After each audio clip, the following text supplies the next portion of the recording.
जनता दरबारावरून शिंदे आणि नाईक यांच्यातला जुना वाद नव्यानं उफाळून येताना दिसतोय।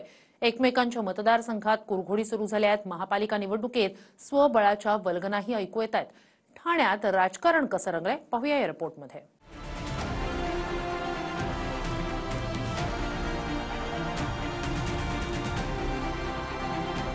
महायुती सरकारमध्ये ठाणे आणि पालघर जिल्ह्यात जनता दरबारावरून राजकारण तापलंय। ठाणे जिल्ह्याचे संपर्क प्रमुख आणि वनमंत्री गणेश नाईकांचा सोमवारी ठाण्यात जनता दरबार होणार आहे। त्यासाठी भाजपकडून जय्यत तयारी करण्यात आली आहे। ठाण्यात मोठ्या प्रमाणात बॅनरबाजी करण्यात आली आहे। तर दुसरीकडे शिवसेनेचे नेते आणि परिवहन मंत्री प्रताप सरनाईकही पालघरमध्ये जनता दरबार घेणार आहेत।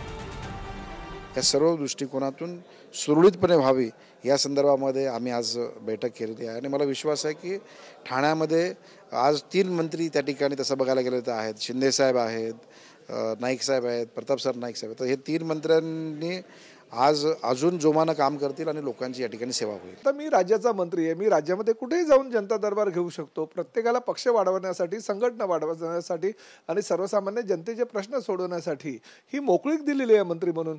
मी सुद्धा उद्या पालघरला जाऊन जनता दरबार घेणार आहे। त्यामुळे जनता दरबार घेऊन जर सर्वसामान्य लोकांचे प्रश्न सुटत असतील तर ते अयोग्य काय?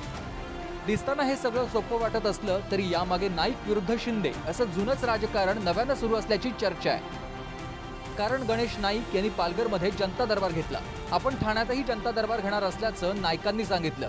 त्यानंतर नवी मुंबईत एकनाथ शिंदेंच्या हस्ते शिवसेना मध्यवर्ती कार्यालय आणि खासदार संपर्क कार्यालयाचं उद्घाटन पार पडलंय। आता सोमवारी गणेश नाईक ठाण्यात जनता दरबार घेणार आहेत। तर मंत्री प्रताप सरनाईकांनी गणेश नाईक पालकमंत्री असलेल्या पालघरमध्ये जनता दरबार घेणार असल्याचं सांगितलंय। दरम्यान ठाणे महानगरपालिकेवर भाजपचा भगवा फडकणार, चंद्रशेखर बावनकुळेंनीही तेच सांगितलंय असं भाजपचे नेते संजीव नाईकांनी म्हटलंय। त्यावर दोन्ही नेते मिळून युतीबाबत निर्णय घेतील असं मंत्री संजय शिरसाट यांनी सांगितलंय। प्रत्येक पक्षानं आपली संघटना मजबूत करणं, कार्यकर्त्यांना ताकद देणं हे केलंच पाहिजे आणि मला वाटतं खऱ्या अर्थानं लोकशाही त्याच्यामध्ये आहे। 100% तुम्हाला कल्पना असेल, तुम्हाला आठवत असेल जेव्हा बावनकुळे साहेब आले होते तेव्हा त्यांनी सांगितलं ना की ठाणे महानगरपालिकेवरती भारतीय जनता पक्षाचा लागला पाहिजे। हा प्रत्येक पक्षाचा आहे। फडकवा ना, थांबवलं कोणी? शिवसेनेचा बी फडकणार आहे, भाजपचा बी फडकन।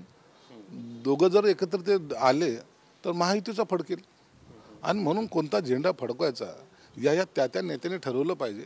परंतु एवढं निश्चित आहे पक्षाबद्दल असलेला आत्मविश्वास त्यांच्यामध्ये आहे, तो त्यांनी ठेवावा। आपण पालघरसह ठाण्यातील प्रत्येक तालुक्यात जनता दरबार घेणार। सगळ्या मंत्र्यांनी सगळीकडेच जनता दरबार घ्यावेत असं गणेश नाईक म्हणाले होते। त्यामुळे ठाण्यात शिंदेंना घेरलं जातंय का आणि 1995 पासूनचा गणेश नाईक आणि शिवसेनेतील संघर्ष पुन्हा डोकं वर काढतोय का हे येणारं राजकारणच सांगेल। गणेश थोरातसह हिरा ढाकणे, TV9 मराठी, ठाणे।